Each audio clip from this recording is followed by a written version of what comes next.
আসসালামু আলাইকুম। ইদানিং যেভাবে ওজনটা বাড়তেছে, তাই চাচ্ছি একটু হেলদি লাইফস্টাইল মেনটেন করতে।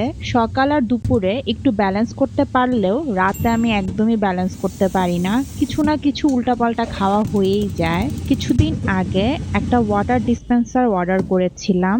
দেখতে কাচের মতো হলেও এটা আসলে অ্যাক্রিলিক ফাইবার প্লাস্টিক। এটা ফুড গ্রেড ম্যাটেরিয়াল দিয়ে তৈরি। ডিটক্স ওয়াটার, জুস অথবা পানির জন্য বেশ ভালো একটা ডিসপেন্সার হবে। এই ডিসপেন্সারটার সাথে 4টা গ্লাসও ফ্রি দিয়েছে।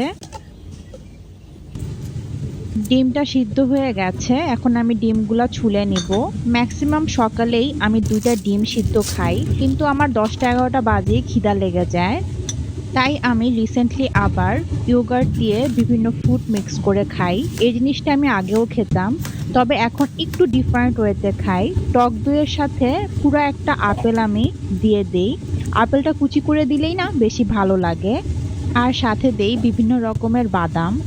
এবার গুলশান ডিসি মার্কেট থেকে এই ড্রাই কোকোনাটটা এনেছিলাম। খুবই ভালো, একদমই সুগার দেওয়া নাই। 2টা ডিম সিদ্ধর সাথে এই এই টক দইয়ের আইটেমটা খেলে দুপুরের খাবারের আগে আমার একদমই খিদা লাগে না, আর খুবই এনার্জেটিক ফিল হয়। তো এই ছিল আমার আজকের ছোট্ট ভিডিও।